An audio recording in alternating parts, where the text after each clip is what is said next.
జరిగింది అని, మళ్ళీ ప్రళయానికి ముందు మళ్ళీ ఆయన ఈ యొక్క ప్రపంచంలోకి తిరిగి వస్తారు అని, రెండవ రాకడ ఖచ్చితంగా ఉంది అని, ప్రళయ దినం, తీర్పు దినం, జడ్జిమెంట్ అనేది ఖచ్చితంగా ఉంది అని, మానవుడు చేసిన మంచి చెడు పాపపుణ్యాలు హరాం హలాల్ జీవితాన్ని బట్టి దేవుడు స్వర్గం మరియు నరకమిచ్చే ఒక దినం ఉంది. మరణించిన ప్రతి ఒక్కరూ మళ్ళా తిరిగి లేపబడతారు.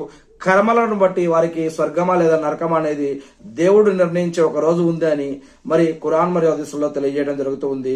ఆ రోజుకు ముందు మరి యొక్క ఈసా అలైహిస్సలాం గారు అంటే యేసుక్రీస్తు గారు మళ్ళా ఈ యొక్క భూమిలోకి రావటం, భూమి మీదకి, ఆకాశం నుంచి భూమి మీదకి మళ్ళా దిగి రావటం జరుగుతుంది అని ఖురాన్ లో చెప్పడం జరుగుతూ ఉంది.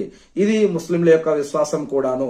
మరియు అంతేకాకుండా ఈయన ఒక ప్రవక్తలలో ఈయన కూడా గొప్పవారు అని, మరియు ఆయనని దేవుడిగా కాకుండా, ఆయనని దేవుడి యొక్క కుమారుడుగా కాకుండా, ఆయనని దేవుడి యొక్క భక్తుడు మరియు దేవుని యొక్క దాసుడు మరియు దేవుని యొక్క ప్రవక్తగా మరి ముస్లింల యొక్క విశ్వాసం. ఖురాన్ లో ఇదే విషయం చెప్పబడింది.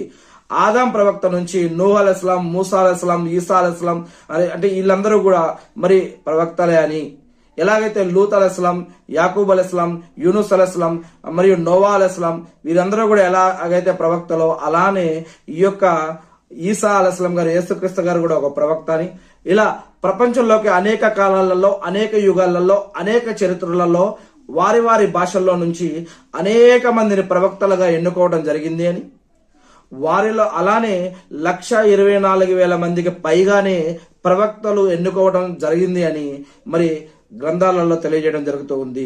మరి అలా ప్రవక్తల ద్వారా దేవుడు మానవాళికి జీవన పద్ధతులు, ఆరాధన పద్ధతులు, జరిగినవి, జరుగుతున్నవి, జరగాల్సినవి మరియు భవిష్యవాణి, రహస్య విషయాలు, మన కంటికి కనిపించేవి, కంటికి కనిపించేవి అనేక విషయాలని దేవుడు తన యొక్క జ్ఞానాన్ని మరియు జీవన మరియు ఆరాధన పద్ధతుల్ని ప్రవక్తల ద్వారా, గ్రంథాల ద్వారా మానవులకి నేర్పడం జరిగింది అని గ్రంథాలలో తెలియజేయడం జరుగుతూ ఉంది.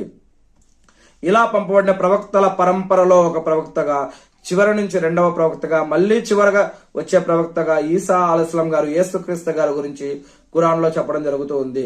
మరి మరియమ్మ కుమారుడైన మసీహ్, మెస్సయ్య ఒక ప్రవక్త అని ఖురాన్ లో చెప్పడం జరుగుతుంది.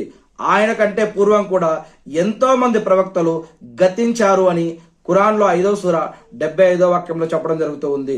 మరియు అల్లాహ్ సుబ్హానహు ఖురాన్ లో తెలియజేస్తూ ఉన్నాడు, మేము పంపించిన ప్రవక్తల మధ్య భేదాభావాలని మీరు చూపియొద్దు.